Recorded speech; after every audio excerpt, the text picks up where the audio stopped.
All right, so greetings and welcome to another webinar session brought to you by the UWI Mona Library Health and Wellness Committee, LHEWco. A special welcome to all our panelists, Mr. Rumsey, who will bring greetings on behalf of the library, and to all those who are tuning in today. Thank you very much for joining us. May is celebrated as Mental Health Awareness Month. And what a wonderful way of closing our series on mental health awareness than to have a panel discussion surrounding the topic, personal development using empathy and emotional intelligence. Personal development requires an ongoing self-assessment. Empathy is the ability to place yourself in the other one's shoe, in someone else's shoe. And emotional intelligence is being aware of the different feelings that you have. These are my definitions, my understanding of each word or each phrase. And today we are going to be joined by a wonderful and world-renowned panelist, right, who will discuss and take us through this session. Joining us today to lead this discussion is Dr. Bowie. Please introduce yourself, Dr. Bowie. Thank you, Tamar. Good morning, everyone. My name is Jhodi-Ann Bowie Dean. I am a psychologist, a counseling psychologist. I practice locally here in Kingston, Jamaica, and I'm also a lecturer in the psychology unit at the University of the West Indies. My area of specialty in psychology is related to trauma and traumatic experiences. So I tend to do a lot of research and clinical work with individuals who have had traumatic experiences, but particularly women and women who are victims of sexual abuse and sexual assault. I'm very happy to be here this morning, and I'm looking forward to presenting. I'm mostly looking forward to the discussion because that's what I like most about these kinds of presentations, the ability to talk and to have really fruitful discussions around these topics. So I appreciate you having me, and I'm looking forward to it, as I said. Thank you very much. And with Mr. Ragoonanan, right, please correct me on the pronunciation of your name, and if needs be, you can inform me whether I can use your first name or not. All right, so please feel free to introduce yourself. Yes, good morning, everybody. I'm Tony Ragoonanan. I'm a learning and development professional here in Trinidad and Tobago.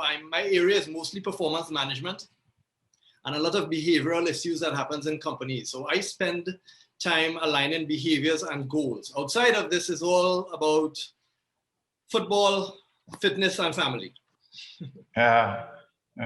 Manchester United? No. Oh, Lordy. All right. All right. One love still. All right, no problem.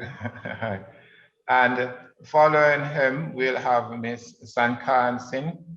Ms. Sankarsingh, you want to introduce yourself to us? Thank you, Tamar. I'm Christa Sankarsingh-Prevatt. I too am from Trinidad and Tobago. I'm so happy to be here with you and be a part of this forum. I think it's very timely and very important that we focus on this. I'm a leadership development expert and an executive development coach, and I've been doing master performance consulting, training, and supporting organizations for some time now, and I'm also a certified mediator. So you see, my interest is in bringing out the best in people, and I think that emotional intelligence is one foundational tool that all of us need to acquire and grow so that we can really be our best selves. So thanks again for the opportunity, and look forward to sharing more. No problem. And Dr. Greenidge, over to you.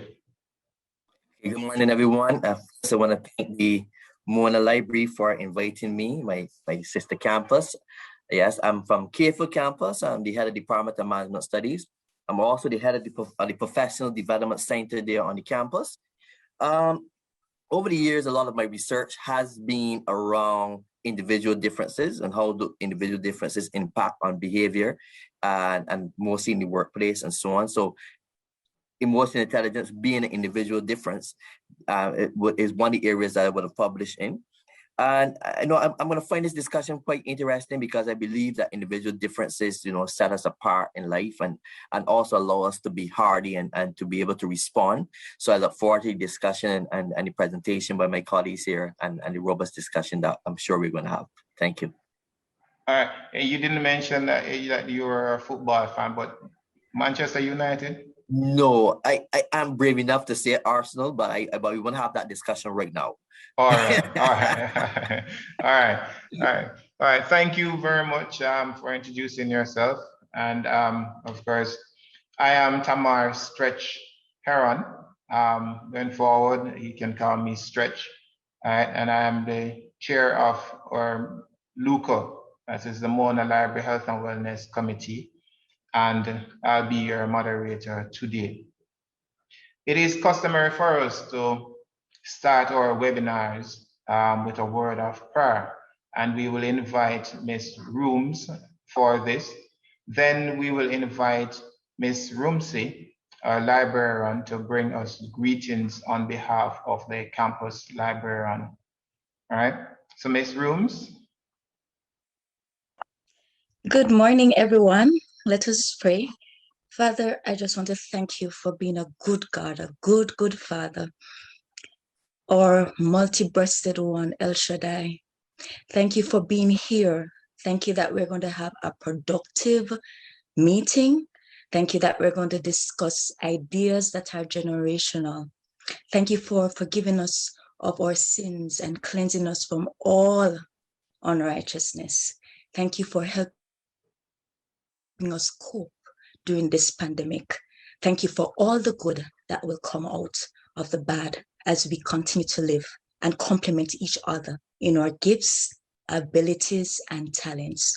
In Jesus' name we pray. Amen and amen. Amen.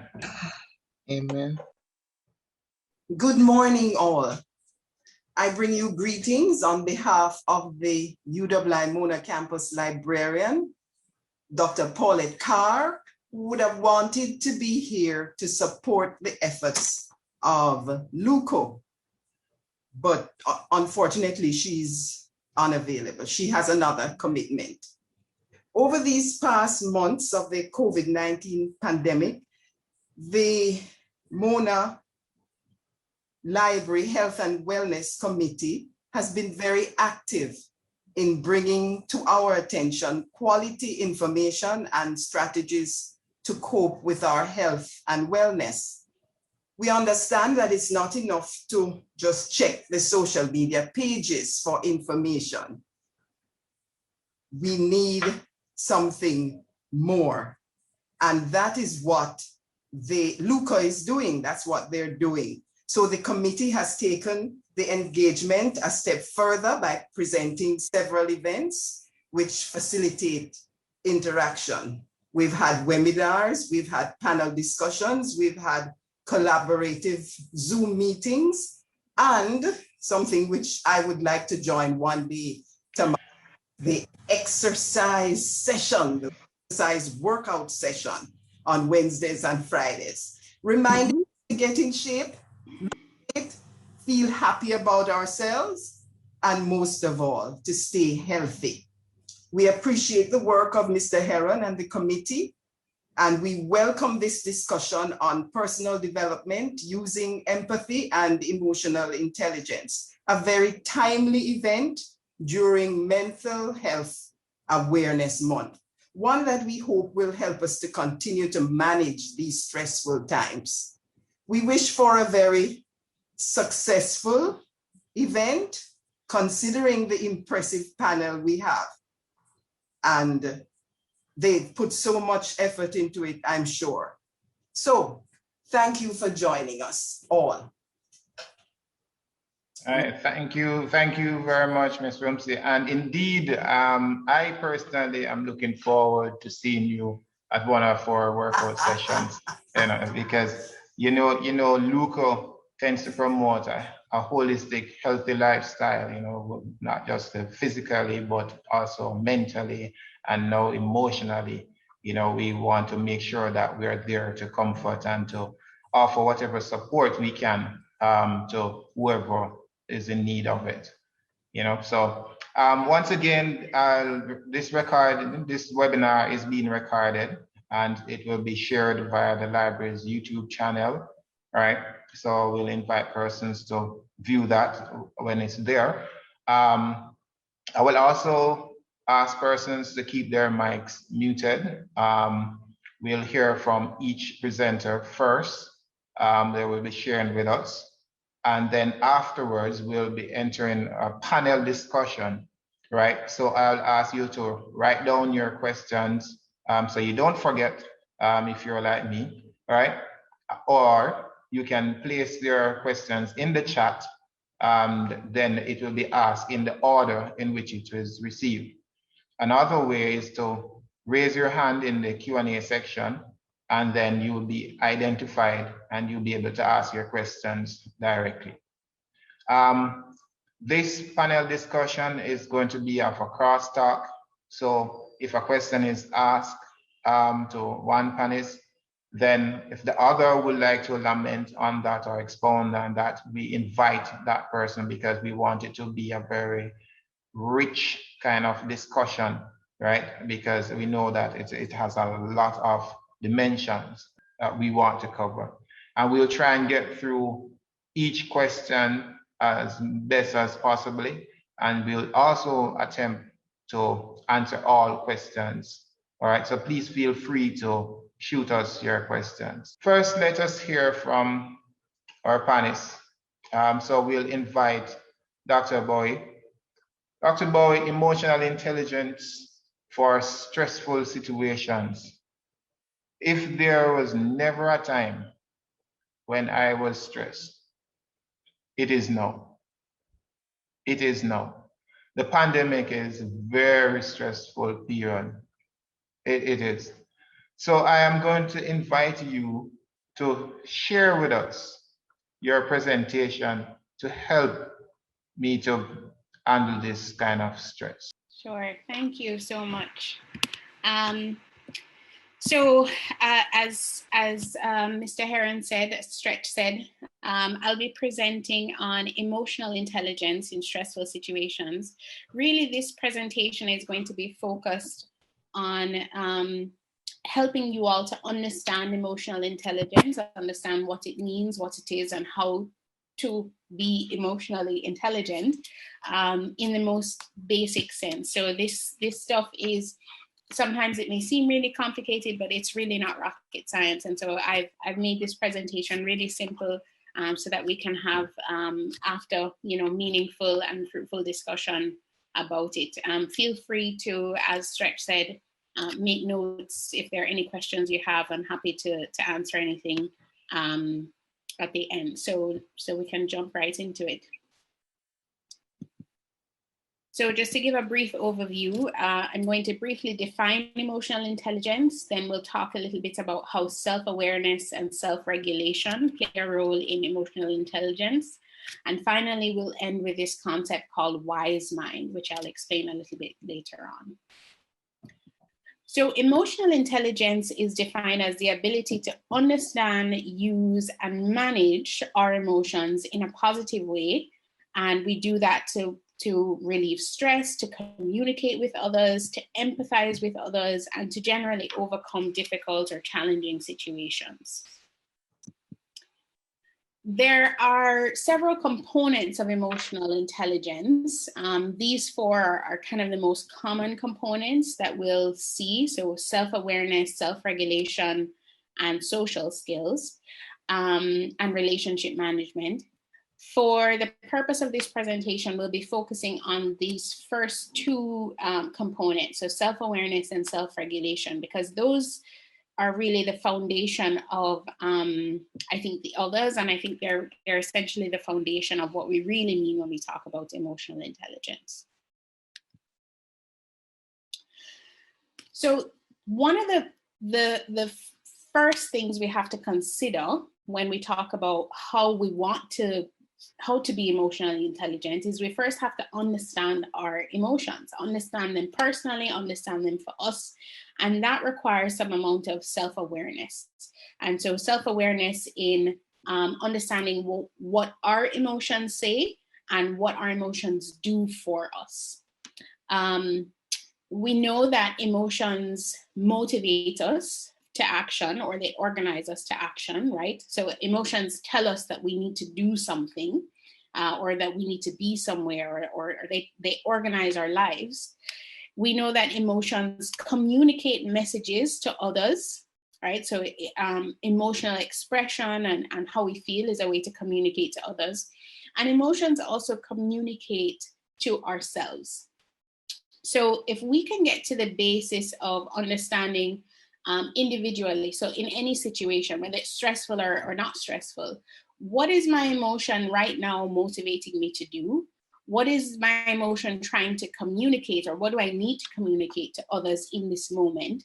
And what is this emotion telling me about myself and telling me about what's happening with me right now? In terms of motivating us to action, just to elaborate on that a little bit. So our emotions certain emotions are hardwired and biological. And if we think of the primary, most visceral emotions, fear, sadness, and happiness, those emotions are really, really important and very functional for us. They help us to save time and to act in situations. So our brain sometimes bypasses that logical thinking and processing. And when we experience an emotion, we go straight into action mode. So for instance, if you're like me and you're terrified of croaking lizards and you see one, my brain bypasses the logic of, well, this animal isn't necessarily dangerous, but I go into, run, hide, scared. Most of us will do something similar if we're in, a serious situation of threat. But that's a big part of what emotions do. And so they save us time, and strong emotions can really help us to overcome obstacles. We think of, I have no choice but to think of my own personal experience recently of having a baby. The emotions that you go through in that whole process can be a tremendous source of motivation to help you overcome whatever obstacles and challenges are brought about in that particular situation or any other situation. Emotions obviously communicate to others. So our facial expressions, our body language, what we do, some of us aren't as aware of our non-verbal ways to communicate our emotions, but they're there and they communicate to others. So when we cry, it sends a message to someone else about how we're feeling. When we grimace our face, when we're smiling, when we're showing our teeth, all of these things help to communicate to others, and they tell other people important things about what they need to do in those situations, whether it is to help us or to be supportive for us. And that's really important as well, in terms of just general communication and relationship management. And emotions tell us something about ourselves. They give us signals. Very often I think most people are familiar with having a gut feeling about something or a gut reaction. And it's not something that we can really explain and put into words, but all of us know what that feels like, and all of us know what that feeling is. It's important, however, that we evaluate our emotions. So sometimes we treat emotions as if they're facts. So I have an example here. If I feel unsure about something, or if I feel incompetent, if I get lonely when I'm left alone, if I'm afraid, there must be danger. We often equate how we feel emotionally to an actual fact about what is happening in the real world. And the critical component of regulating emotions and being emotionally intelligent is being able to decipher what emotional experience matches with fact and matches with reality, and what emotional experience may not match correctly. So I'll talk a little bit more about that. So just to, I think it's important to put this here because there are certain factors that make it difficult for us to regulate or manage our emotions. And these are important considerations because if we're in any of these states or if we're susceptible to any of these things, then that can make the process of being emotionally intelligent more difficult. So a lack of skills, which hopefully after this presentation, most of us will feel very, hopefully after today, we'll feel very skillful in regulating our emotions. Reinforcing consequences, so having situations that perpetuate certain beliefs around emotions. Moodiness, rumination or worrying, myths that we hold about emotions. I wish I could get into that today, but there's certainly not enough time. And our biology can interfere with changing our emotions as well. So one of the first things we want to do is describe our emotions, right? And a model for describing emotions looks at, understanding, okay, what's the prompting event? So every emotion is sparked by some type of prompting event, whether that's an external event, something happening in the environment, or an internal event, a thought that you may have, or another feeling, another emotion that you may have that may spark, subsequent emotions. Interpretations of that prompting event. So something happens and we make an interpretation and that leads to a particular feeling. And then understanding the biological changes that are happening within us when we experience an emotion. So are my palms sweating? Am I feeling really tense? Am I clenching my fists? Is my tummy suddenly hurting? Do I feel dizzy? Do I feel weak?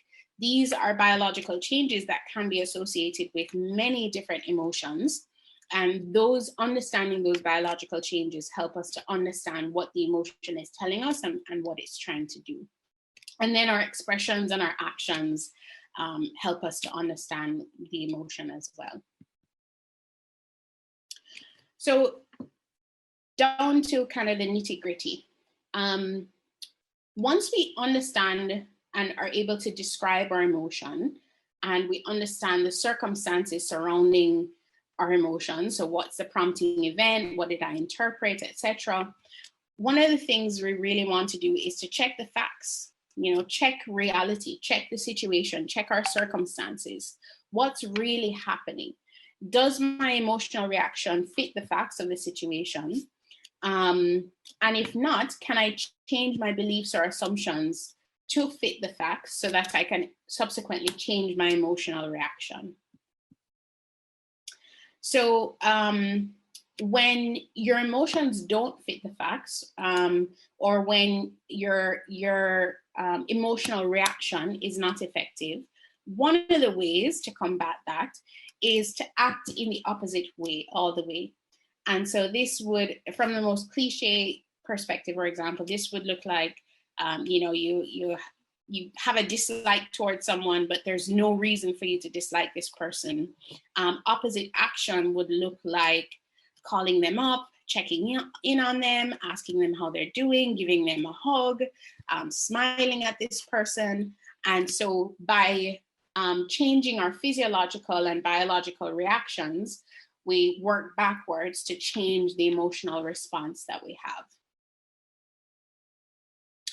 Sometimes our emotions do match the facts. So sometimes you're feeling an emotion and that emotion matches what your reality is. You're feeling fear and then your reality is, oh, I'm actually in danger, or there's some type of threat here. And in those situations, it's important for us to try as quickly as possible to go into problem-solving mode. That's the only way out of that emotional experience when we have situations where the emotions do actually fit the facts and they do fit reality.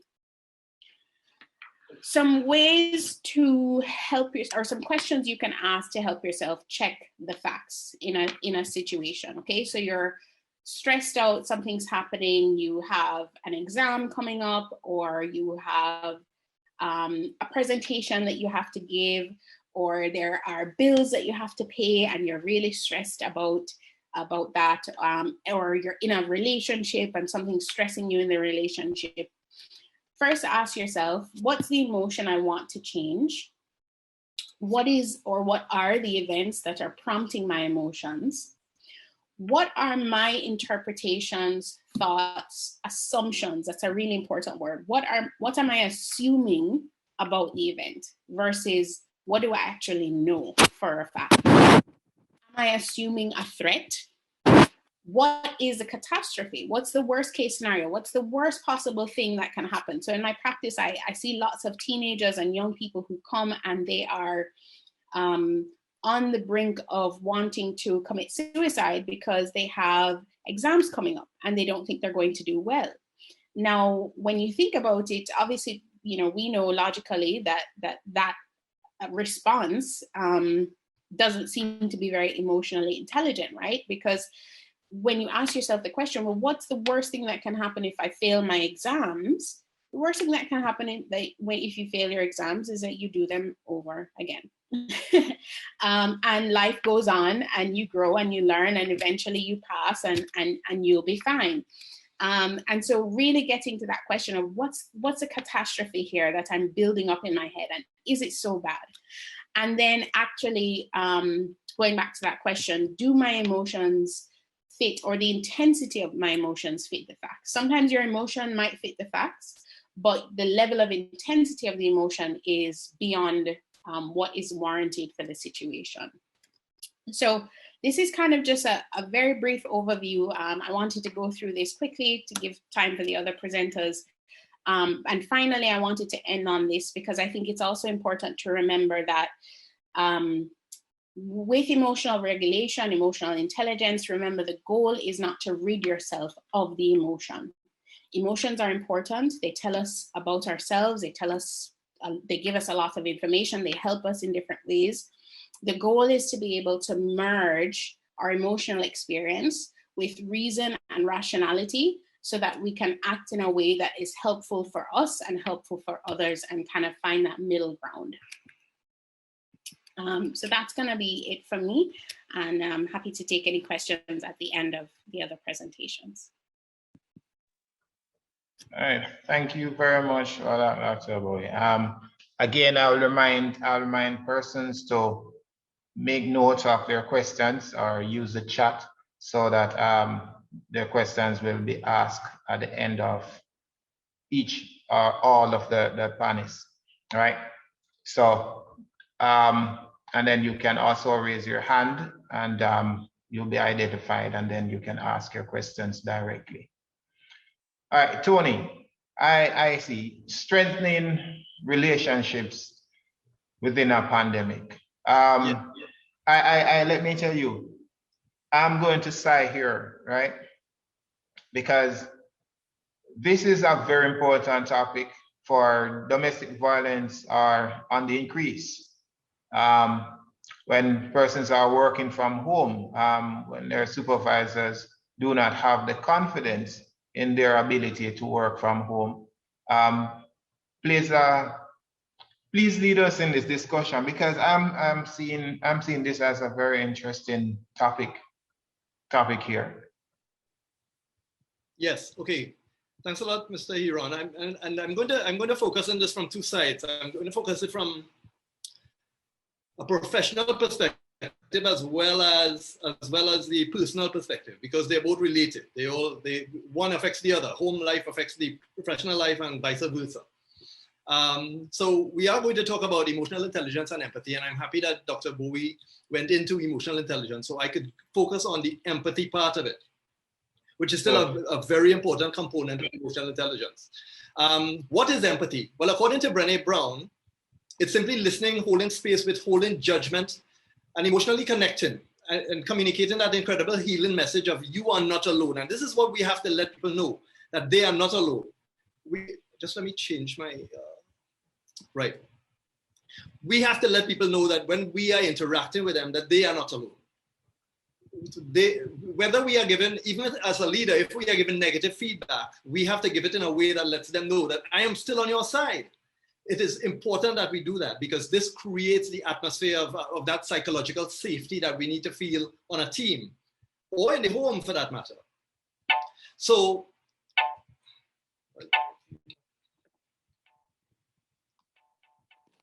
one second.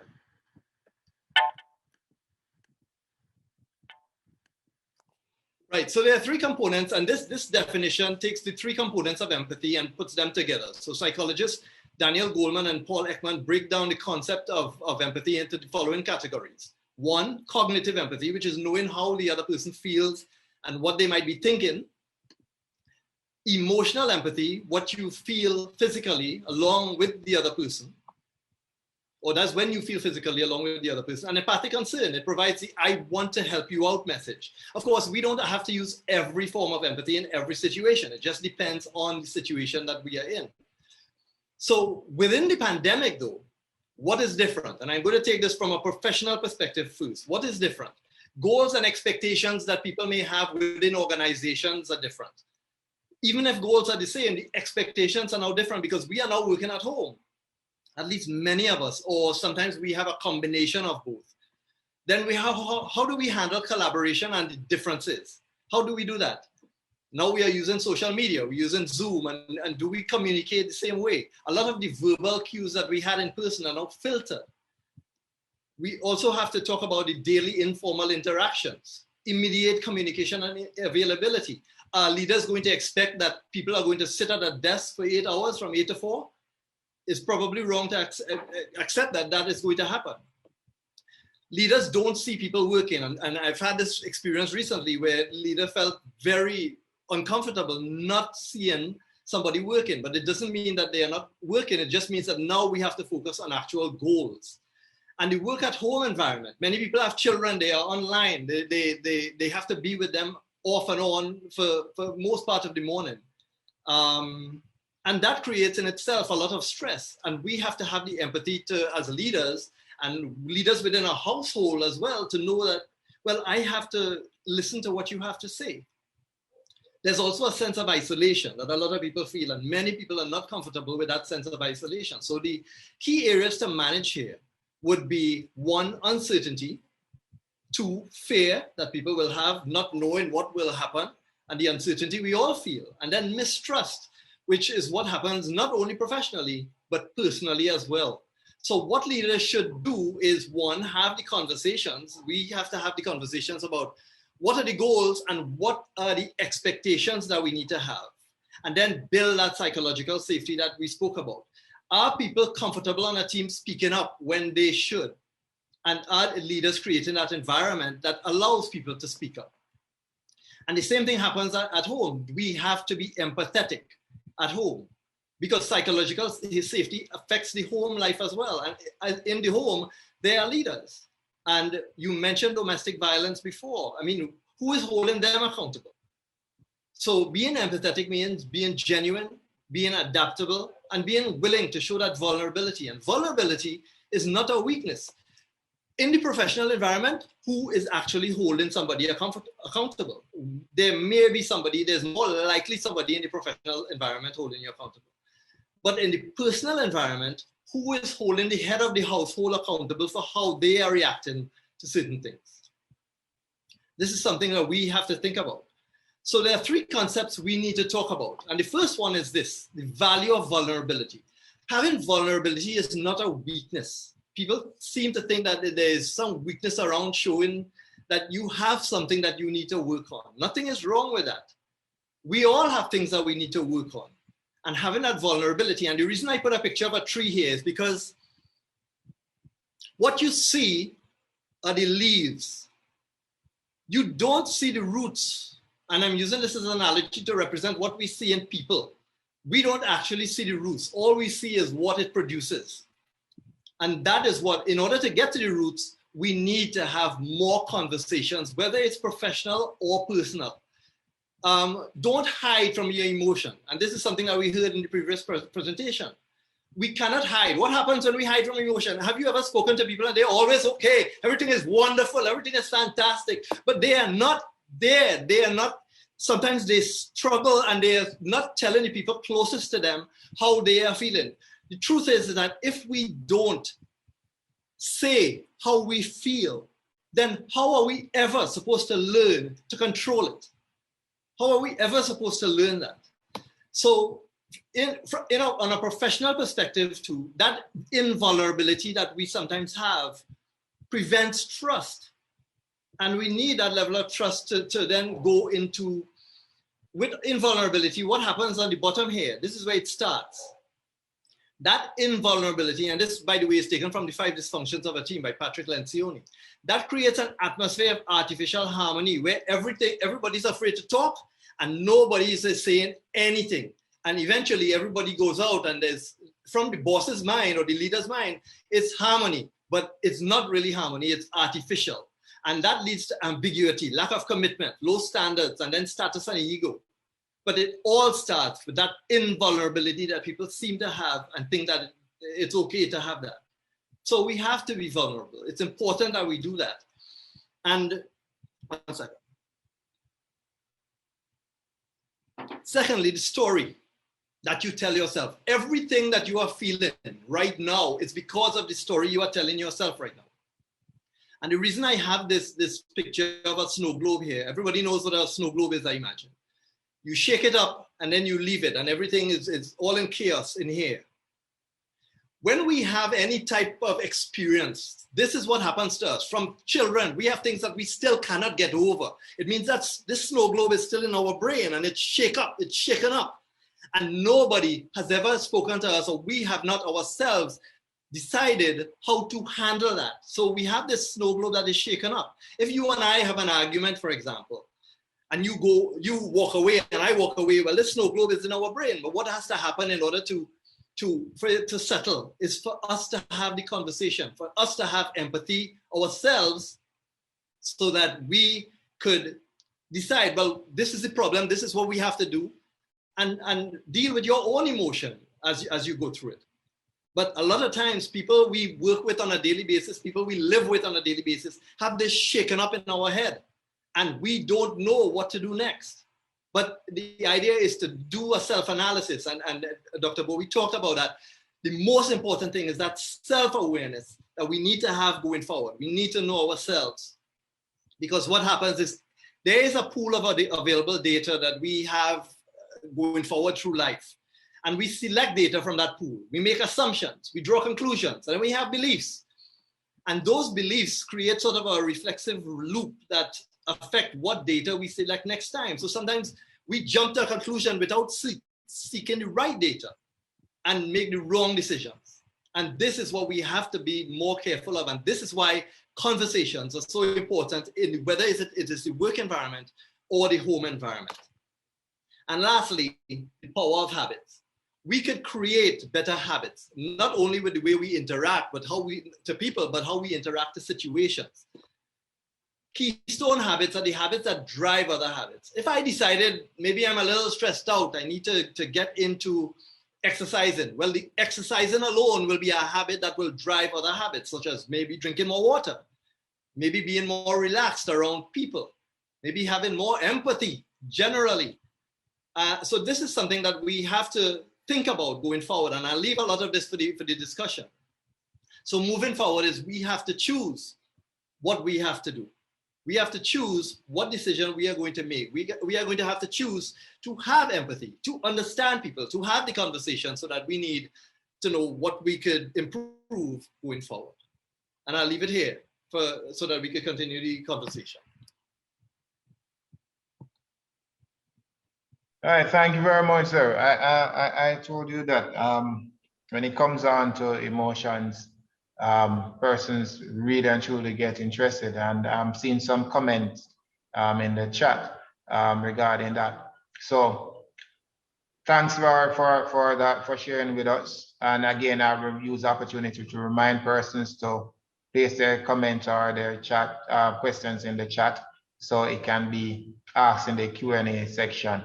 And also I'll invite the panelists to periodically check on the chat just to make sure we get through all the questions that are coming in. All right. So thanks much, Tony, for sharing. Christa, the last thing the average person wants, the last thing the average person do while in a turmoil is think. The average person do not think in a turmoil. But you will educate us on this topic, striving through turmoil. Please go ahead and enlighten us. Well, Dr. Bowie and Mr. Ragoonanan have done a good job of laying some foundations, some key concepts involved in emotional intelligence, exercise and empathy, the habits that we need to acquire and all of that. So I kind of want to gel all of that together and say, you know, we understand, and we've all been in a situation where we become frazzled with worry. We don't know what to do. Our children at home, they're giving us trouble. We're having issues at work. And all of the, and I like the snow globe effect, you know, you might seem to be sailing along, you know, that duck analogy, you're sailing along on the smooth, calm surface, but you're paddling furiously underneath just to keep your head above water. And it's an experience we've all been in. And I think that that is the power of emotional intelligence. So you see, let me just draw a little bit back, you know, for the science behind this thing a little bit and how our brain works. Our senses, with the exception of that sense of smell, it sends everything to the back of our brain, to the top of the brain stem, and that's where emotions are created. So even people who have scarring at the, you know, and are unable to see, the eyes are functional, the optic nerve functional, and so on. When they see an image, when the eyes receive an image of somebody happy or angry or whatever, somehow you have an automatic response.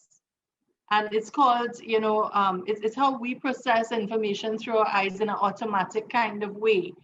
So emotions have that immediate response, that knee-jerk reaction that Dr. Bowie was talking about.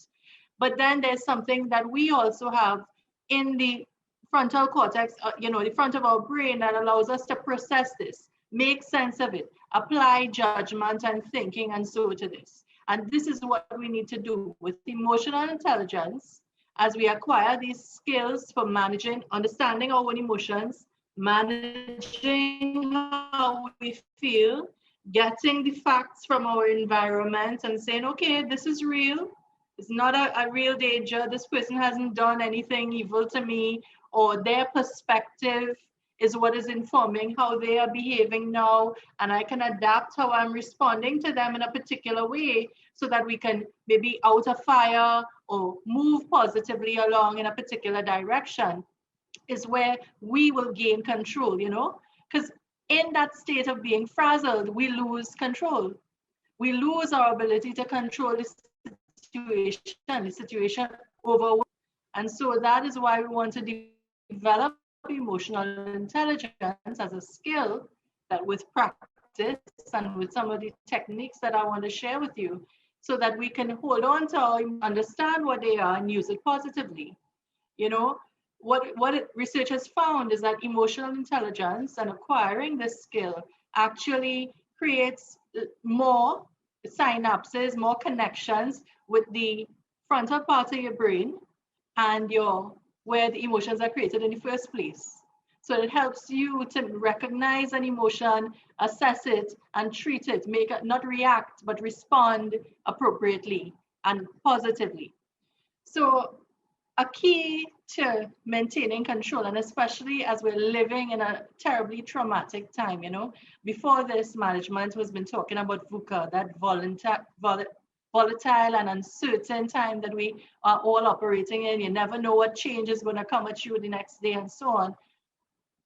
But now we're in change, we're in uncertainty, and it's a critical state of uncertainty because lives are being lost, you know, incomes are being lost, families being torn apart. We have all these pressures on us as organizations and as individuals. So what can individuals do? And others mention it, and I think, of course, it's the central theme of what you all do as the health and wellness group, is make that connection between a healthy mind and a healthy body. So that's where it starts. Some people talked about exercise just now. It does release those healthy hormones into your body, make you feel better. Even a few stretches in the morning and that kind of thing is going to help you. You know, drinking a lot of water. Sometimes you're indoors and you don't feel the air condition is on and that kind of thing. You don't feel that you need to drink water, but drinking a lot of water helps to flush toxins from your body, of course, and to help you to have that healthy body. You know, studies have also shown that there's a link between colon health and depression and anxiety. And so that means that we need to think about eating those high fiber fruits and vegetables, getting those antioxidants in our diet, again, drinking a lot of water, keeping our colon healthy, so that will also help to reduce this. And yet sometimes we don't see how these physical things actually connect with our mental health and well-being, but it in fact informs it, and Dr. Bowie had alluded to that mind-body connection. You know, sleeping well is something that a lot of us are having issues with, and we're undermining our body's ability to get rid of those negative proteins that, you know, just by functioning during the day we build up in our brain by not having good sleep and taking those melatonins and other things, the 3 glasses of wine or whatever, you know, the glass of brandy to go to bed to help knock you out. It's not a healthy thing. You know, it's not a healthy thing. Healthy sleep is going to help you to manage in these situations. It's going to help you to deal positively with conflict, to deal positively with chaos. And well, of course, we know about positive thinking. I think it was Tony who was alluding to the idea of, you know, or perhaps Dr. Bowie, sorry, who was talking about, you know, reacting a particular way. And, you know, and it might seem silly, but laughter releases oxytocin. So in a leadership class that we were doing, in a stressful situation, it helps you to respond in the opposite way, to laugh about it. To, even though it's not funny at all, create that laugh response, and you'll raise your oxytocin levels. You'll feel more positively about the situation that's confronting you. And it helps you to keep a smile on your face during those stressful situations. Fake it till you make it is one of those expressions. Maybe that's something that we want to take on board. Of course, your spiritual health is important. So your positive thinking, your whatever source of spiritual growth and development that you use in your life. For me, it's the Bible, for instance. Spending time in the Word that way helps me to remember who I am and whose I am. And it helps me also to be able to think about every other living creature, every other living person, my children who drive me crazy, as children of God, and I'm here with a purpose, and I need to be kind to them, and I need to be empathetic, and I need to respond positively when they are stressed and frustrated with the internet and having to do all these assignments and sitting in front of the computer all day. They are also under a lot of pressure. And my spiritual, the habits of feeding myself spiritually helps me to feed them. You can't pour from that empty jug. You know, and another piece of like more physical advice, so to speak, in terms of good sleep and having your brain switch off and really get rest. We are all in front of screens from the time we get up, you know, and blue light in the evening from these screens, it raises, you know, your alertness. It depletes the ability to produce melatonin. And so you have difficulty falling asleep. So as we wind down, I mean, nature naturally occurring in the morning time, the sun, it's more blue light. And so your body produces, you know, reduces the production of melatonin, and you're more alert and awake and ready to move. And as the evening progresses, the sun starts to emit more red, orange kind of light as it starts to release melatonin in your body, calms you down and brings you to that position where you can get rest. So those are some things that you as individuals, we as individuals can apply. And of course, there are a lot more that we can discuss further. But definitely, you know, you need to put your own oxygen mask on first before you can deal with anybody else. So that self-awareness and self-management is so critical to dealing with the tumultuous times that we're in. And take time for self-care. Thank you. All right, well said. So I can see how applicable these simple remedies are. Drinking some water and really and truly getting your good night's rest. So I'm quite sure we'll touch on that some more a little later on, because we have been having some wonderful discussion so far, hearing all these things, and I'm watching the chat as well, and I'm liking what I'm seeing. So again, I'll invite persons to make note, and so that they'll be able to ask their questions. And Dr. Greenidge, personal growth and success. That is all I will say. Please. Good morning, everyone. Almost afternoon in Jamaica. You know, when we think about emotional intelligence, and I listen to my colleagues, and they all made some very valid points, which says to me, Dion, you know, you got to redo your script. But I want to start by saying that, you know, there are many models out there that of emotional intelligence. When we start to contextualize what it is, and I don't even want to get into the models. I think simply it is for us to be able to say, or those of us who believe in the ability type models, like myself, I consider myself to be an ability theorist of emotional intelligence. Believe that is an ability. It's not trait-like, it is an ability, and because it's an ability, there can be development, there can be growth, and you can build, you can enhance your EI or your EQ, as some people call it, right? You can enhance your EQ. So you want to enhance that.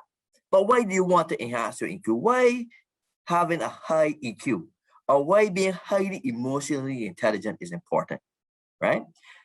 You have a chat, we have the chat there. I want you to put in the chat 2 emotions that come to your mind when you think about being emotionally intelligent. 2 emotions, not events, not activities, not something that happened to you and how you responded, but 2 emotions. And you will realize that you will answer. Well, let me say we do it first, and then I will say what you will realize.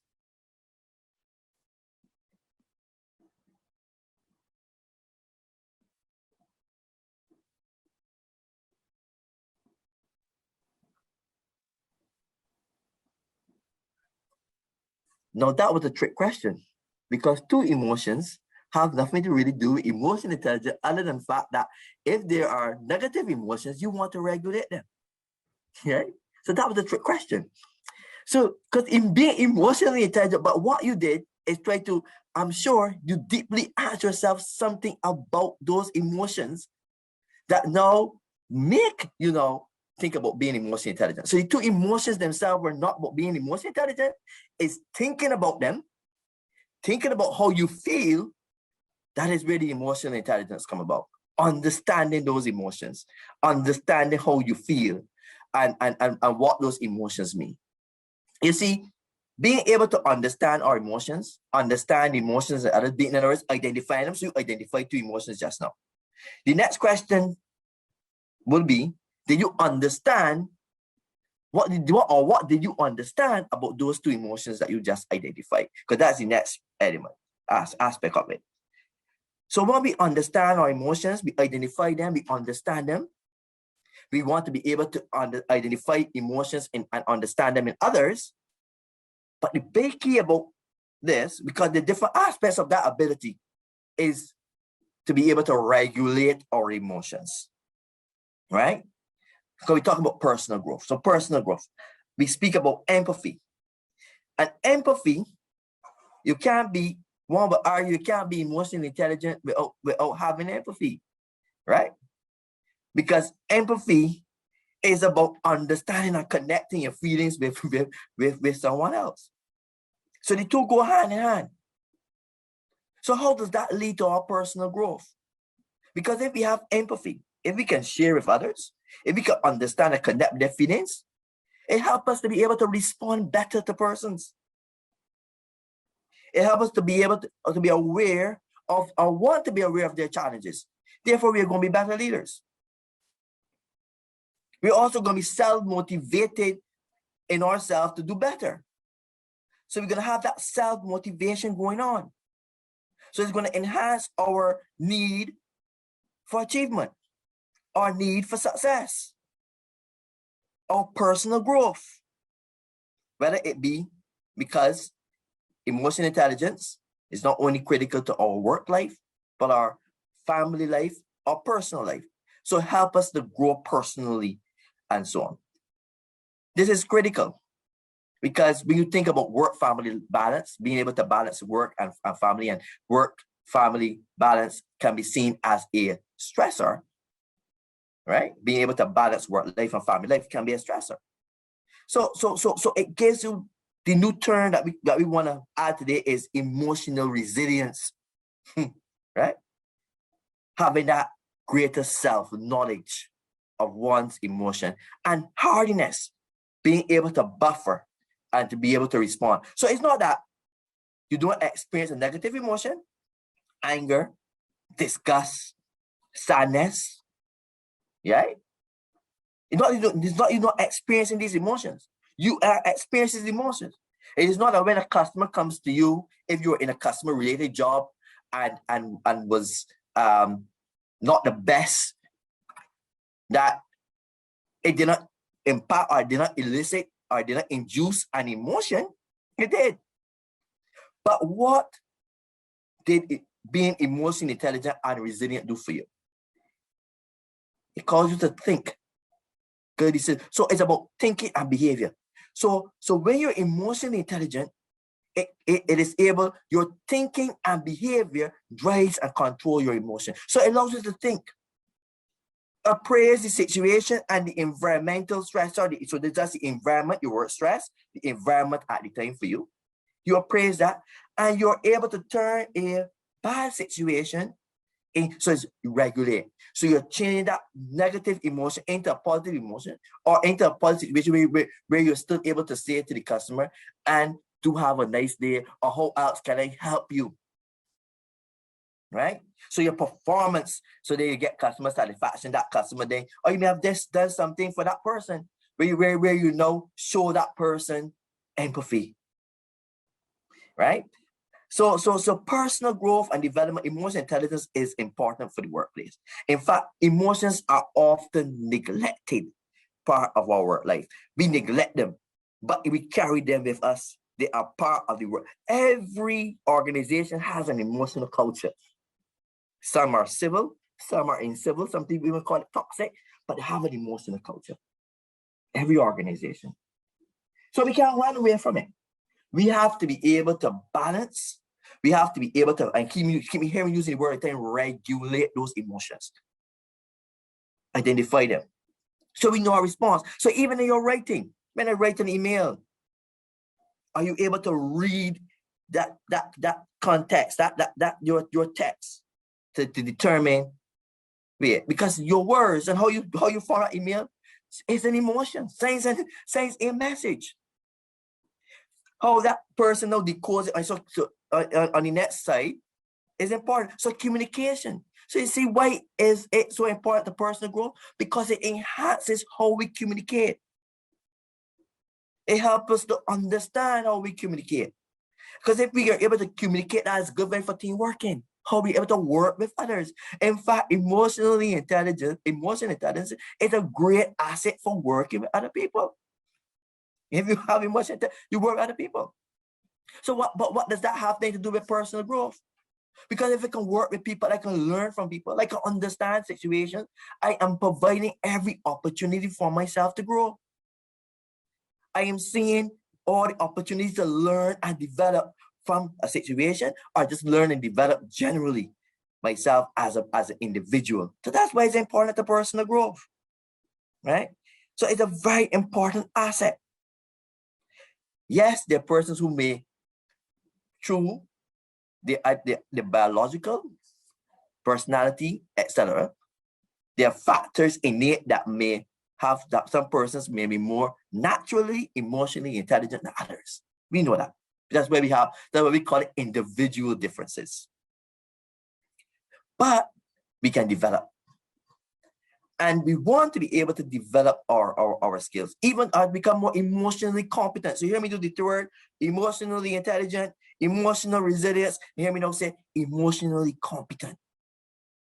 Because it can be seen as it's a competency. An asset for our leaders in organizations, leading in clubs generally, is an asset. Because how you're going to motivate your others, how you're going to give that individualized consideration. So you see it being important for work life. That makes it is an asset. It can be developed. How do you want to do that? Training. You know, take every opportunity. Even those of us who may think that we are emotionally intelligent, it is the scope always to improve, to have a greater awareness of self so that we can improve your emotional intelligence. It can always improve. You can always become more emotionally intelligent. We know that the older you become, the more emotionally aware and intelligent you are, right? But it can always be, there's always scope for improvement. So training workshops are important, but just getting feedback from others, you know, asking others for feedback can help. Because then you're able to say, well, identify, you know, some of the traits, some of the things that you are doing, and so on, that may be important. So getting that self-awareness is going to be important. So training, workshops, taking that opportunity to develop your emotional intelligence will go a long way in ensuring that you become a productive individual, that you seek out ways for learning and learning opportunities. You are adaptable. Emotionally intelligence is about adaptability. That regulation is to be adaptable. And once you're open to change, you're open to learning. You're open then to developing. Therefore, your personal growth, your sense of personal growth is always going to be one where you want to say, I want to improve, I want to enhance, I want to develop, I want to learn new ideas, new skills, and so on.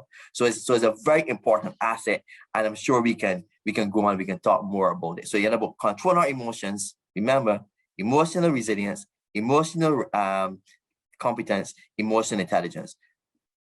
What you did for me today, you identified two emotions. Take time now to ask yourself, understand those two emotions. What does those two emotions mean when you identify? What did they mean? When you identify, what did they mean? What they meant to you? Thank you. Thank you, sir, for sharing. I tell you, emotional intelligence, being aware of your emotions, right?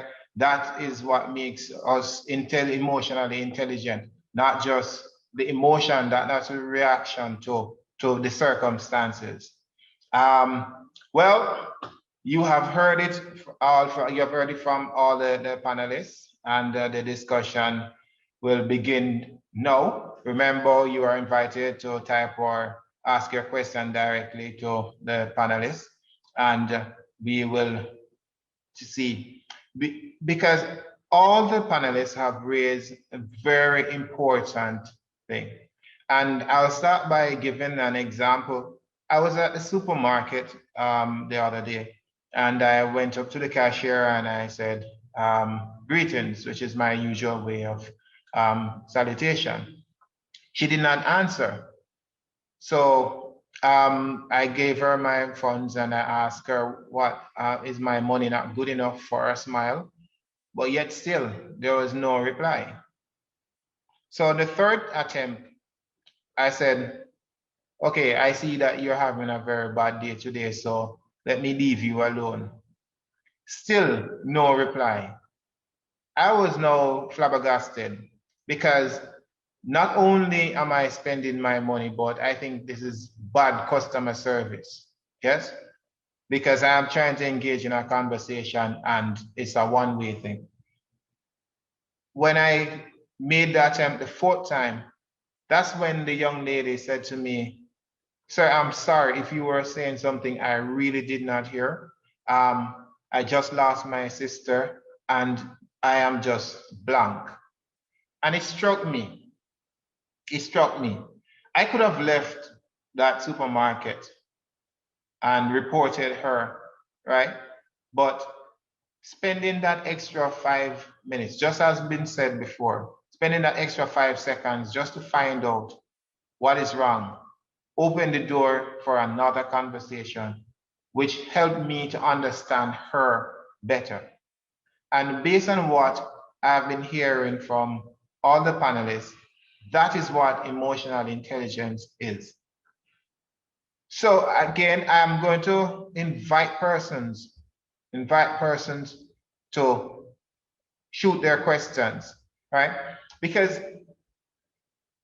emotional intelligence, let me ask you this, all the panelists, right? When last have you, whatever your job is, when last have you gone into your job and your boss or any employee have walked up to you and to say, what is the name of the first history, the first Black man that came to discover the rocket science, or who discovered your country? Have any of that question, have you ever been approached in such a way? Have you ever been asked a question such as that? Or have you been approached where I'm not feeling well and I don't think my boss understands me? How can I help myself here?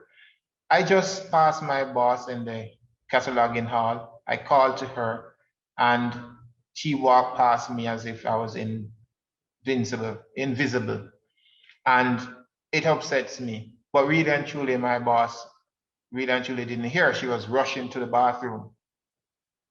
So if emotional intelligence is really so important, why isn't it taught in school? Why isn't it a part of the curriculum? Because this is really and truly what we'll be living and working with, right? Not saying that the other stuff are not important, but why is emotional intelligence so important but not taught in school, and it's applicable to our everyday life?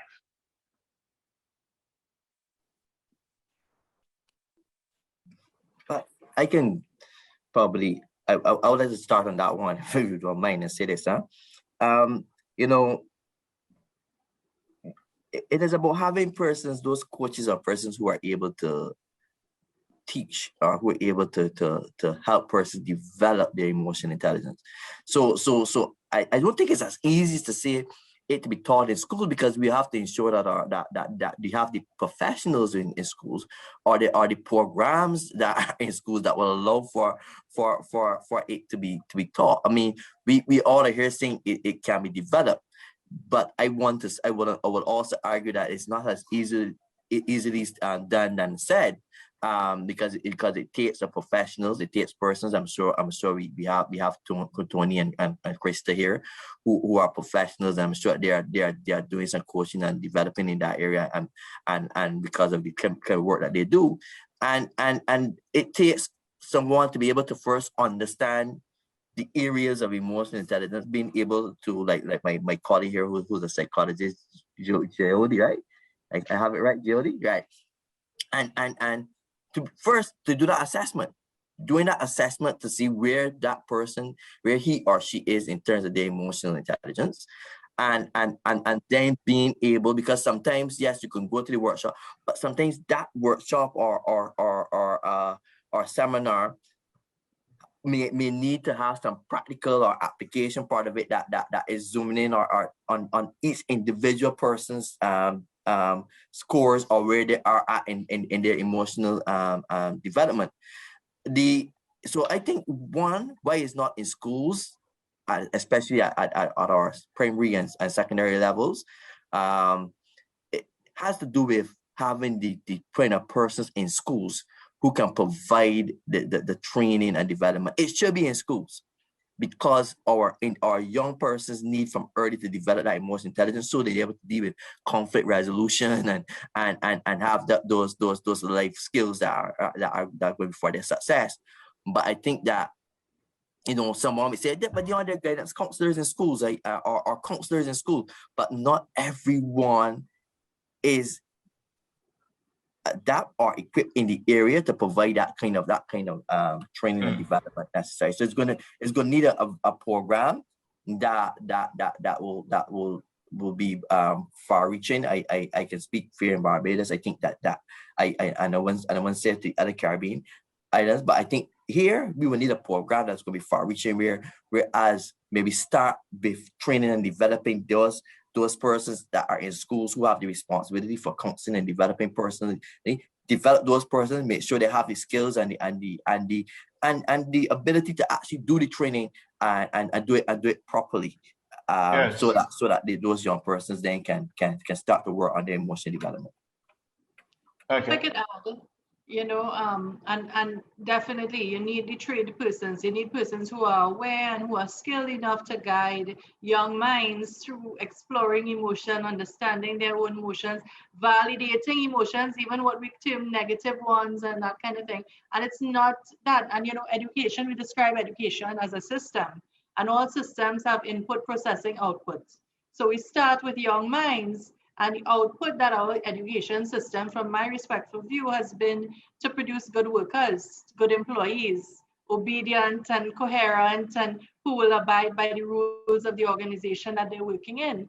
And, as a region, I think that, one of the reasons we have not seen the fulfillment of our potential, because I think Caribbean people are amazing. You see it in all forms of the art and the ways that we express ourselves, but we haven't been able to translate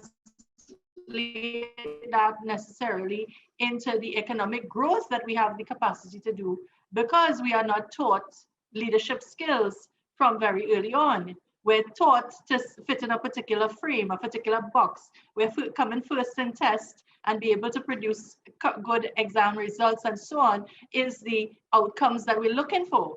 And those critical skills that the World Economic Forum and leaders everywhere are realizing and have listed for us, communication being one of them, problem solving another, but emotional intelligence is also high on that list of skills required for good leaders, so definitely it's something that we need to overhaul. And if as a people, we exercise that emotional intelligence from our homes, from our opportunities to interact with young people, we expose them to different, maybe outside of the school, extracurriculum activities and that kind of thing, where they can embrace emotions and understand, listen, what happened may make you feel badly. And that's okay to feel angry or to feel hurt or whatever. And how are you going to deal with that? That is where we need to go with this. So okay, so we have a far way to go in terms of educating persons about their emotional intelligence. Just like Dr.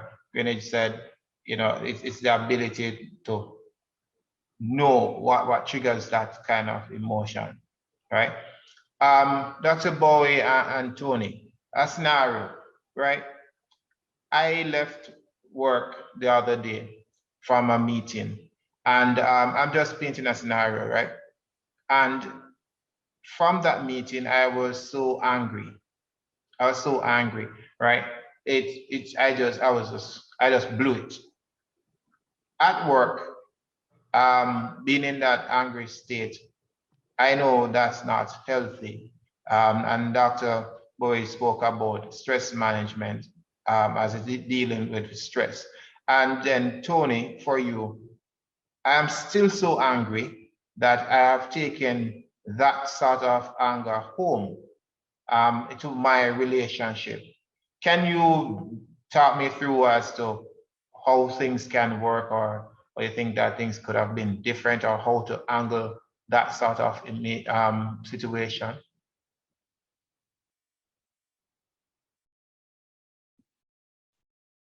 Sure, I can start.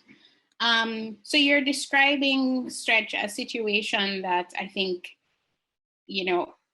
all of us at some point in time have probably fell prey to, and something that is so common, right?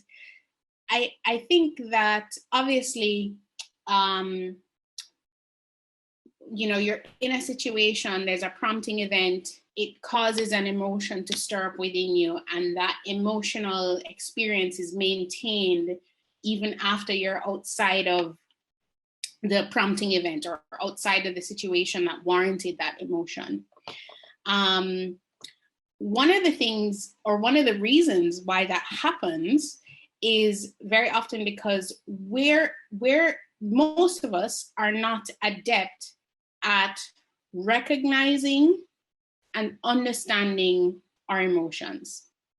And so it's something that we experience subliminally, and we just kind of move through the world experiencing this thing and not really paying attention to it, and not really giving enough credence to what's happening. You know, what am I feeling? What am I experiencing? We're just so it's kind of like if you're in a car, instead of driving the car, you're in the back seat and you're just kind of being swung around, as opposed to having an understanding of, yes, you know, being in control, and yes, there are going to be bumps that kind of move you around, but you understand where the journey is taking you.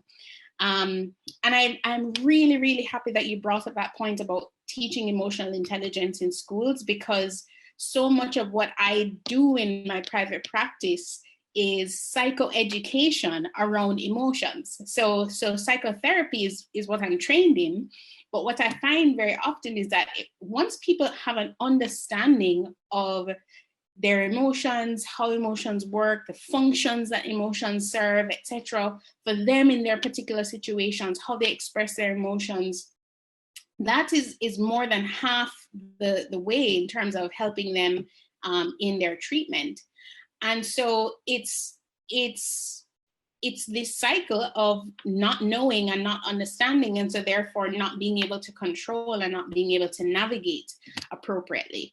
And so we're being swung around by our emotions, as opposed to having more control over them. And I use that term kind of loosely because I don't want us to have this false idea that we must always be in control of our emotions, because sometimes that's not possible, but I think you get the gist.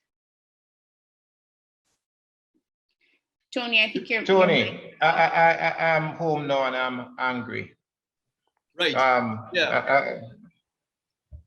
So tell me, is that something that happens to you often, or is it something that it was just a one-time thing and you got home and you? I would say about 60% of the time, sir. Right. And then only to discover that I lost, Manchester United lost the football match. So you know that compounds my anger, right? Exactly. It's what you're focusing on, right? It's what you're focusing on right now. So what happens is when you go into that emotional hijack, generally, and I'm going to be scientific for just a second here. In your brain, you have a reptilian brain, which is the first part of your brain to develop in the womb, and eventually you get to the limbic region, which is responsible for emotions. And then eventually what forms when later on in life is the neocortex, which is a separate, but that is really only dependent, is only focused on logic and reasoning. So when you go into emotional hijack, what happens is that limbic region overtakes the neocortex, which is seen on MRI scans, by the way. If you go into an MRI scan while you're in a hijack, that area will light up. The whole limbic region will light up and overtake the new. And so that is what happens in a hijack, where you cannot control. But one of the best ways I find for me to eliminate it, so I have a situation and I'm angry, is go through sort of a self-talk in my mind. Like, why is this upsetting me? And a lot of the time, maybe it's because you lack information. You think that this information that happened at work is going to happen at home, but that is not the case. If you go through the self-talk, let me give you an example. Years ago, I was driving from the highway from my home in north to south. And halfway through, I realized I forgot my license at home. And all of a sudden, my heart started to beat and I started to feel uncomfortable, because what is running through my mind at the time is what do you think is happening in my mind? I'm thinking, what if police stops me? What if this happened and I don't have my license on me. But then I started the self-talk. I started to say, well, what is the chances that the police going to stop me the day I forget my license at home? I mean, I'm stressing myself because nothing has changed in the outside world. All I'm doing is affecting my brain with what I'm focusing on at that time. So then I started to think, well, I'll just go home by my mom and hang out till 6 and drive up the road after 6 because I know police don't work after 6. So I started to feel better right away. Right away, I was feeling better about that situation. But it doesn't mean that if something happens at work, you don't have to focus on the problem at night and think about a logical way to get through this, because then you could probably go to the office the next day and have a solution. And if you plan for that solution, you will automatically feel better, because the reason we can't sleep at night is because things are not done. Things are not completed. If you find that if you plan the next day before you go to bed at night, you will sleep better at night. I don't know if you ever found, or anybody on the panel found that in their own lives. I mean, I know, and something that, and I saw some question here just to add about how do we deal with with everything that is out of balance. Well, the thing is that for everybody is different. For me, quite recently, I got into deep breathing. And I spent about half an hour in the morning doing deep breathing exercises that actually helped me through my day, because I suffered during COVID a lot of anxiety. And anxiety because of all kinds of things, because of business, because of home and everything. But deep breathing in the morning helps me a lot, because on a scientific level, it allows more oxygen to get into your body and you can focus during the day. I don't know if I'm making myself clear. So for everybody, it's going to be different. It's not going to be the same for everybody. So the self-talk is important. What are you telling yourself? It's just like you were telling yourself something about that restaurant person, or you were telling yourself something about your boss. It's the story you are telling yourself is changing the way you are feeling. That is basically it. And you could change the story in an instant. All right. Thanks for that. I'm going to pick up on this, where on the importance of creating optimism in the workplace, because I think that I'm not quite sure, or would you say, how important is it to create optimism in the workplace? Well, let me run to the chat and check on some of the comments there. I'm seeing here, not everybody is willing to listen to you when you make a comment. When you say to them that, listen, I'm not feeling well, they just, okay, hi and bye. And so they're not really interested in hearing from you. That is something that we definitely would need to deal with. Lovely presentation. So, Christa, I think this one applies to you, where you're saying that they agree that a healthy sleep and is a little thing that will manage us, help us to manage our stress. That is absolutely true. I see Tony replied to Ms. Rumsey about starting the conversation. Indeed, self-care is important. We cannot overemphasize that enough. Self-care is definitely important. All right. So how important is it at the workplace to create optimism? Very. Yes, very important. As if you feel balanced and you feel happy, you can give of your best self. You could become vulnerable. You could develop trust. All of these things happen when we're optimistic and we're happy. And optimism doesn't rely necessarily on the external factors, whether, the economics of the country is going well, whether we have good business and so on. As Tony was saying, it's about the story that we're telling ourselves. That, you know what, today might be a challenging day, or we're having a challenging month. We have some targets that we need to meet. We have some things that we need to get done and so on. But we are resourceful. We are able to do this and that kind of thing. And building that relationship starts among team members in a workspace, starts with getting to know one another. And I think that that's why the leader is important in facilitating that conversation, you know, even jumping on one of the comments with regard to the external situation of people not wanting to hear really and truly how you're feeling. I think that, you know, as a leader, if you share and you express yourself in that authentic, vulnerable way and say, you know what, I had a rough 2 weeks, you know, I'm really kind of tired. But, you know, I feel that, okay, we did this thing right and whatnot. I'm encouraged by the work that the team did, and I'm going to pull myself together. And, you know, I have this goal that I have. And putting that kind of information out there allows people who are looking at you for inspiration and motivation and guidance to do the same for themselves. So, you know, maybe it starts with you having that open conversation and allowing people to be open about their emotions. Yeah, just a quick note to add, Mr. Heron, and that is that when you say optimism in the workplace, remember that optimism is a behavior. And companies tend to, and I don't know how it is in the rest of the Caribbean, but a lot of companies locally treat competencies and behaviors like it's some sort of ornament that you put on your performance assessment. It is not an ornament. It is something that you have to observe as a leader. If you are observing people, optimism is one of those things you could actually observe. You can't observe a value or mindset or belief. You could only observe it when it comes out in a behavior. So when leaders have to give feedback on how people are behaving, it is because of what they are observing. And if they are observing optimistic people, which is easy to observe, then you could add that to your repertoire or whatever, and give positive feedback publicly so they know that is the culture that we want here.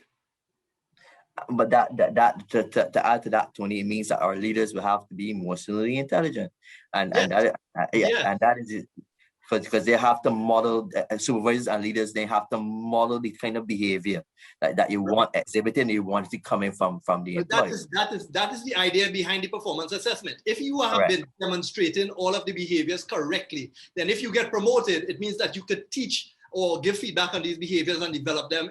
But if you're promoting people on seniority, like I'm not calling any names, but if you are promoting people on seniority, then how are you going to get competence at the top? Correct. You need another part to that. So emotional intelligence is something, and I advocate this, that must be part of the selection process as something you should be using and selecting for. Yeah, I agree, and I promote that as well. Interesting. But you know, one of the problem or the issue is with this is that let's say the persons at the top, they go to these extensive seminars and webinars, and they're given a wealth of knowledge, right? But that knowledge is not passed on to the general staff members. I'm wondering how can we get this filtered? Because even like this webinar, right? Quite informative. But then after this webinar is finished, that's it. We need to try and see if we can encourage persons to practice these big kind of behavior, these sharing of the information, identifying emotions, being aware of what triggers our emotions. So we have to try and see if we can get persons to share the knowledge. To the comment, to the chat, Dr. Greenidge, this question's for you. This is quite an interesting area for the workplace. Have you conducted such training or workshop on your campus? Yes, we actually do have short courses and workshops, and you can even one that we run online in developing your emotional intelligence. We do that, and one of the things we do there is that first we start with doing an assessment. So you actually do an assessment of your emotional intelligence. You get a professional feedback on your emotional intelligence in terms of the behaviors or the core areas.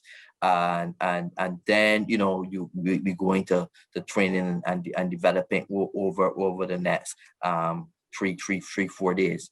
All right. There's also one that we do over 1 day, and that basically just get you going and get you how to be self-aware and so on. So we do have these workshops going on, but what I will say is that outside of the workshops, back to kind of discuss we have before, outside of those workshops, it is about being able to go back or go home, go in your own space and practice your skills, because you can attend the workshop, but it's a competency. It needs developing. You have to keep practicing all the time, recognize. So it has to be active participation, active practicing what you want to. So whether you're looking for emotions, being able to say, I'm trying to identify, observe person's emotions. Remember I said earlier in my presentation, obtain feedback from others and so on. So outside, so it's not just the workshop or the seminar, but it's what you do after that to continue to build the skills. So you can go to the workshop. A lot of the leaders may go to emotional intelligence for driving, workplace performance workshop. Some sexy. They will go to that workshop. But it is about going back to the workplace or being able now to put into practice, right? Those things that you would do. And it's not every workshop that you will get. Some workshops you get knowledge. But remember, emotional intelligence we are saying here is an ability for development. So there's a difference between getting knowledge and developing your competency, right? So which takes practice, which takes a kind of direct active participation in terms of working with the emotion, being able to recognize and the things to do. Simulations, for example, there are a lot of persons into simulations where you see the emotions come up and you're scoring yourself and so on. There are various things out there that you can get involved with. So it may not just be a workshop, but you can go online. You can look for a good simulation that will help you in the developing of it. And so in multiple ways, develop the skill, continue developing it, see it as important. But first, identifying and being aware of emotions, and then working on that regulation element of it. That is going to bring about that kind of well-being that you want. That's going to help you, the earlier scenario that you put on the table in terms of going home and you're still angry. If you can regulate your emotions, by compartmentalize, because as Jhodi said, you would, and I agree with, you're always going to experience a negative emotion. If you're not experiencing negative emotion, then you're probably not alive. You're going to experience a negative emotion, right? It's how you are able to regulate that, turn that negative emotion into a positive experience. Understand, what I'm feeling, and then being able to let your behavior influence how you deal with that emotion event, right? So yes, there are workshops we have, but I want to say it's more about a skill, is that active participation daily that you can go about the little small things, trying to understand what someone is saying, as doing that active listening, or being there, this is how you're feeling, and any person confirms that, then that I'm starting to really understand and recognize emotions. So some simple things can also go a long way in building and developing your emotional competence. All right. That's interesting, because here at the academic institution, we sometimes will mix a high IQ with an high EQ. We think that the more books we read, the more emotionally intelligent we are. But that's not quite true, right? All right. A question. Yeah, go ahead. I was saying not at all, because you will find that some of your smartest scientists are not good leaders. That's true. Right? So it's not true at all, So so I agree with you, Tamar. All right, to the chat. For the panelists, how do we really achieve a balance among all these influence stressors? I believe that a balance is a crucial part of that emotional intelligence, as it shows a level of consciousness that makes you realize you need to reevaluate. What are the importance or urgent that at a particular time, which is my case, depending on the external influence of a lot. How do we achieve a balance? So we have spoken about the many different intelligence, emotional intelligence, IQ intelligence. How do we strike a balance?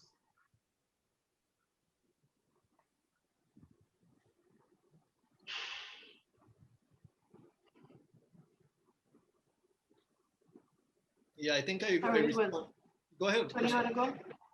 No, go ahead. I just responded. No, I was just kind of. Oh, okay. Let me take a little jab at it. In terms of, I mean, life is overwhelming. There's so much coming at us from so many different directions. So much is expected of us as individuals in all the roles that we play. So I think, you know, in terms of striking that balance is realizing, listen, I am one human being who my maker knows is full of fault and flaw.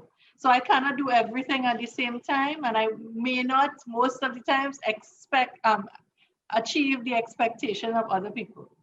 So then you set goals, you free yourself from that, and you set goals for yourself. Okay, what do I understand about what is required of me? If it's for exams, for instance, and so you kind of break these things up into little bite-sized chunks, and that helps you managing your time, structuring the kinds of attention that you're going to pay to it, and focusing on it. And all of these things, whether you're successful or not, is not the end of anything. You can always, as Dr. Bowie was saying, you could always redo the exam. And this time around, you will know how the examiners pose their questions and that kind of thing. So it will be an easier task for you to achieve. You know, you can always go back and redo a situation. There's never an end point. Once we are alive, we have hope, we have breath, we can get things done. But really managing how you feel and not getting to the point of overwhelm, taking the time out to do the deep breathing, for me, at the end of the day, when I have a list of 30 things to do and I only get through 10, I tick off the ones that I accomplish and I put the other 20 on the page for the next day. Thank you, Lord, for the next day. We'll do the next things on the next day, and you move along. Because, you know, there are only this amount of hours in the day, and taking care of yourself and your own mental health is paramount to being successful at anything. You were saying, Tony? Yeah, I think responding to that same message, for everybody is going to be different. It's not going to be the same solution for everybody. Just like maybe I mean, growing up, just to share a story, I mean, I lacked assertiveness, and because of that, and I was sharing somebody in the chat as well. Because of that, I said yes to a lot of things as well. You know, it's sort of like not being able to be assertive like you need to be around people that you need to be assertive with. And when you do that, you sacrifice your time and you don't get the time for yourself that you need. So sometimes you have to say no to some people. Sometimes you have to say, I mean, getting into deep breathing was something additional that helped me with what I was going through. It's just not the same solution for everybody. So it's really dependent on the person. Like you see, like the problem you were talking about with the customer and feeling that way, I tend to be like that as well. And I came from sales, so I accustomed taking abuse from people. But I accustomed taking abuse and being comfortable with it after a while. Like you can't affect me with what you tell me. Like I'm just good at it. But it took years of practicing to stay calm under that type of situation. Not everybody is going to be that. So it's just different to everybody, for everybody. It's not the same. You know, there was an interesting, just to add one last thing. There was an interesting quote that a clinical psychologist made. He said, a dangerous man who chooses to be good will always be more virtuous than a good man who isn't capable of being dangerous. And that is really about exactly what I was talking about, is you have to tell people no sometimes. That people, what do you think happens to a pushover? You get pushed over. If you gossip all the time, people are going to not want to tell you anything. So you create the environment around yourself by how you act, and that hurts your level of how you manage yourself as well. But I'll close with that. Dr. Bowie, does emotional intelligence buffer the effects in acute stress? Acute stress. So when you say acute stress, you mean acute stress disorder or a situation that prompts acute stress? So what we more likely it's going to be a condition that caused that. Right.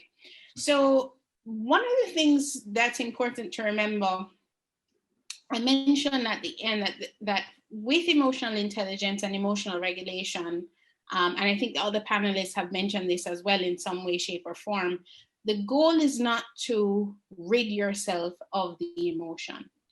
So there are certain situations that are very highly stressful, but that stress can be important because it motivates us and pushes us to do things that are important. So you feel stress related to paying your bills, and that motivates you to go out and get a job and to be productive and to lead a purposeful life. So it kind of depends. I don't necessarily, when we talk about acute stress, we talk about a situation that is highly stressful, but that is very stressful for a short period of time.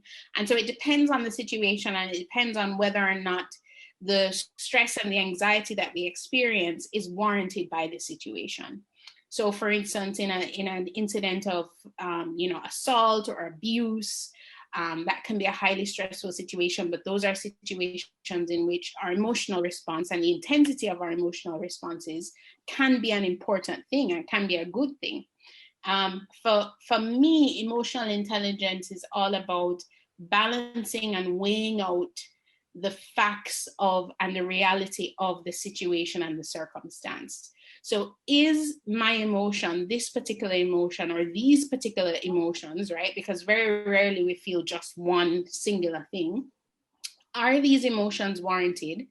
And is the intensity, the level, the extremity to which I'm feeling this emotion, is it warranted based on the situation and based on the circumstance? That's where you would use emotional intelligence in a stressful situation. But depending on what the answer is, you may not want to get rid of the stress, or you may not want to get rid of the emotion because it may be serving you and it may be helpful for you in a way. Sometimes people get caught in, and you mentioned this when you talked about your example, and I'm so happy with how Tony elaborated on this and talking about the limbic system being hijacked, right? And that emotional part of our brain kind of being hijacked, and we're not able to use the logic or frontal cortex or reasoning or planning abilities to escape from that hijack. And so sometimes we're in a highly stressful situation and we keep that even after we're out of the situation. And so we may have to continually check the facts, right? So the stress, the fear, the anxiety, the emotion may be warranted for a period of time, but after a while, it's no longer warranted. And so it's a process of constantly checking in with yourself and checking in with your emotion, understanding what the emotion is. Some people, I have clients who come into my office and they're having feelings and they can't describe them. They're having difficulty describing them, and they're trying to explain to me. And it's a simple emotion. I'm feeling sad. I'm feeling guilty. I'm feeling anxious, And so I think it really starts there with really understanding how to identify your emotion, because once we can do that, we know what the functions of different emotions are, and we know what purposes they serve. And so once we can identify what we're feeling, we're able to then ask ourselves the questions as to what's this telling me? What do I need to do? What am I trying to communicate to others? What is my body telling myself? And how do I now act moving forward now that I have this information? All right. I think we have touched on this a number of times, but another question in the chat. How do we deal with feeling overwhelmed to the point of shutting down, which means that you will miss deadlines, right? You miss timelines, you miss deadlines, and then that adds more stress. Yes. And for example, tempting to miss exam or even try the exam. Mm-hmm. So what's being described here, certainly all of us have had these situations, right? You feel so overwhelmed. There's so much to do. There's so much going on that you collapse and procrastinate, or you shut down, you don't do anything, you take a nap, you go to sleep and hope the problems will go away the next day. And then it causes more worry. This is something I see very, very commonly with teenagers and adolescents who are in this cycle of, exams and all of this stuff. It can be very difficult for them. One thing that's really important to know though, when we're in a situation where something is making us anxious, so fear is the root emotion of anxiety, right? You're afraid of something. And so evaluating what the fear is, what am I afraid of? Again, getting to that ultimate question of what's the worst thing that can happen? What is the fear? What is driving the fear? Anxiety often manifests itself in just feelings of worry, thoughts going through your mind constantly, not being able to feel settled, but there's a fear at the root of those anxious feelings. So getting at the root of the fear. An important thing to remember though, is that when we're afraid of something and we avoid it, it actually reinforces that circuit of fear. So it reinforces a message in our brain that that thing is to be feared. So when you're really fearful of going into your exams and you avoid the exam, you sleep in or you don't do the exam, or you get your doctor to write a sick note or something, it reinforces in your mind that this thing is to be avoided, that this thing is to be feared, and the fear builds up and heightens for the next time. When you approach the fear or face the fear, to sound not to sound kind of cliche, what ends up happening is that by doing it and getting through it, you're almost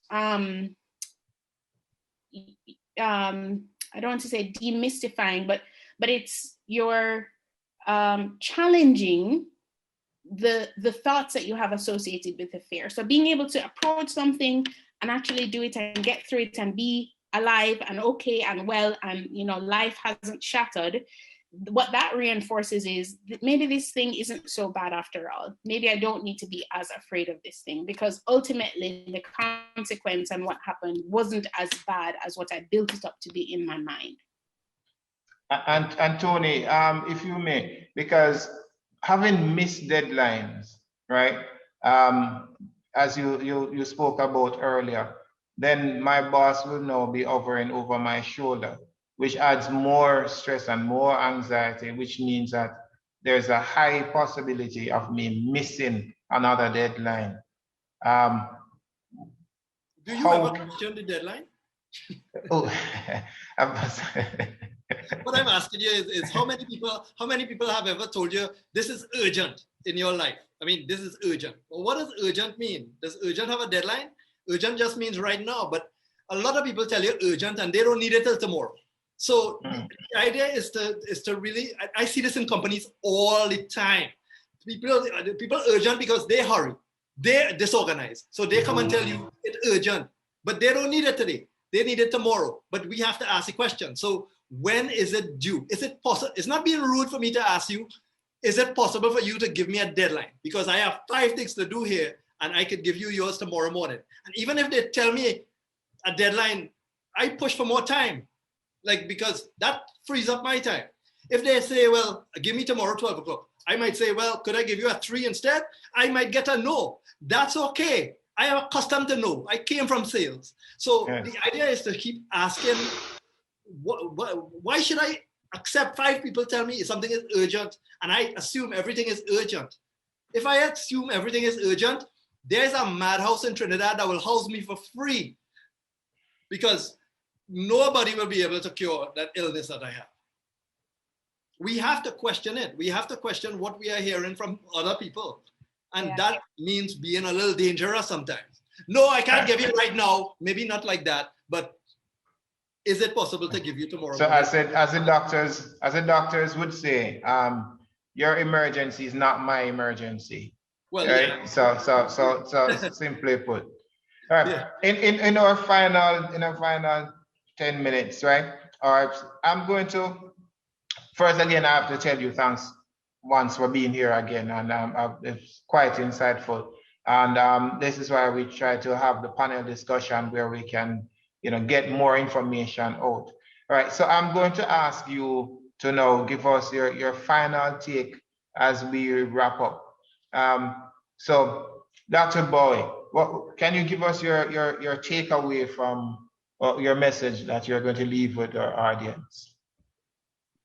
Sure, thank you. And thanks again, everyone, for being here and for inviting me to be here. I really enjoyed this space. So coming from the psychology perspective, we study the mind. And so my takeaway message or the message that I would end on is, which is something I've been repeating kind of throughout this. I think the beginning part of this process of whether you could call it, managing stress, being emotionally intelligent, regulating emotions, I think the very beginning part of this process is self-evaluation and looking inward and looking internally to really understand yourself. So you can't be skilled at something, or you can't be a master at something that you don't understand and understand the foundations of it. And I think we have to understand it at a personal level. Tony said several times throughout this presentation that for each person, their experience of emotions, expression of emotions, how they handle stress is different. And so, yes, there are these colloquials that we understand in terms of, people will say, do this or do that, or this means this or this means that. But I think it's important for us to do the work internally, do the introspection, do the self-evaluation to really understand where each of us as individuals is coming from regarding our mind, our thoughts, our emotions, and our behaviors. Thank you. And Tony, 30 seconds, what would you leave with us? I think it's important to create the type of, and I know I said that when we had our pre-meeting, create the right environment around yourself in terms of how you manage yourself and how you manage the people around you, because that environment, and I took it from an analogy in a great book called Switch, there's an elephant, which is your emotion, and there's you, which are the rider, and then there's the path. Now, if you want to go down a particular path, you have to motivate the elephant, but if the elephant is out of control, there's no way the rider is going to get on the elephant and go down the path. So the main thing is to clear the path so that the elephant feels motivated to go down that path, and the rider is on the elephant. So just to use it in real life, it's like how many people shop on Amazon? They shop on Amazon because it's easy. Things come right to your house. The elephant is always going to be motivated because the path is clear. So coming back to our lives is we have to create the right environment around us, how we manage ourselves, our self-awareness, being aware of how our emotions, how we feel, why we feel it. And then we are able to manage the people around us and to make things better in our lives. Thank you very much for that. And Christa, your 30 seconds.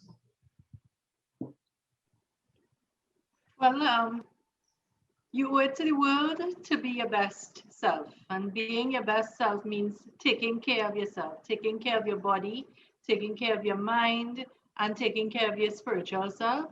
And you need to invest the time, you need to invest the talent. You owe it to yourself and to those you care about to, make sure that you're in a good place, that you're balanced, your emotions are balanced, that you know how you are able to respond to the situations and circumstances that might send up your blood pressure and so on is balanced to give the outcomes, to get the outcomes that you want. So first and foremost, take care of yourself. Thank you very much. And Dr. Greenidge, your 30 seconds as we wrap. My 30 seconds will be that is, I want to say is arguably understanding your emotions, regulating your emotions, and being able to identify and understand the emotions of others is going to be very important for you in your work life, in your relationships, basically as you develop as an individual and your success in life. Okay. And thank you very much for staying the long haul and for sharing with us. You know, I really and truly appreciate it, and the audience here as well.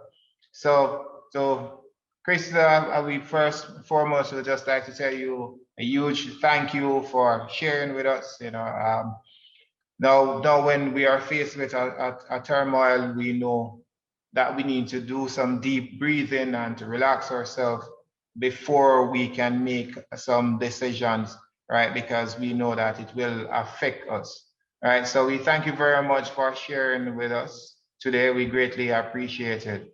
Dr. Greenidge, personal development, using emotional as a growth and for success. Ever so much, it is so important for us to remember that when we are talking about success, it begins with the inward, right? Our perception of things, how we perceive it, how we manage it, that creates for us the kind of thinking, that we need first and foremost, that will then reveal to us externally the success that we will have. So thank you very much for sharing with us. You know, Dr. Bowie, stress, COVID-19 alone is a stress killer. But you have taken the time out and you have taught us well. And just like I've always said, let's hope that what we have learned here today will not stop here, but is something that we can actually practice and teach others, keep reminding ourselves of these things, because having the information and not using it makes no sense, right? You're not intelligent at all, right? So thank you very much for sharing with us, you know.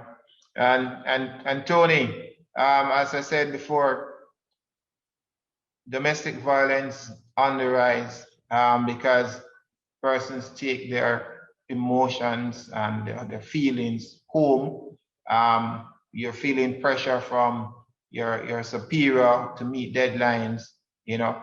So the Mona Library, thank you for being here and for sharing with us. Quite insightful. And, you know, we greatly appreciate it. And many thanks to the participants who have stayed the long haul. Remember, as a reminder that this video will be edited and then it will be featured on the library's YouTube channel. You know, so thank you very much for staying. Please put into practice what you have learned, right? It is so important.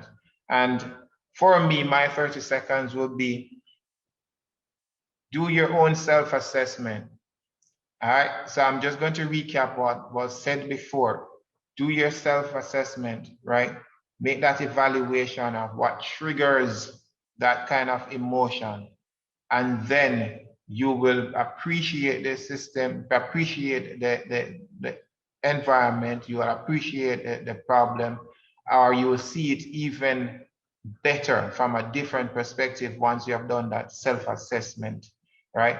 So once you have mastered that and have become more appreciative of your emotional intelligence, what triggers that their reaction, then you will find that situation around you will be different.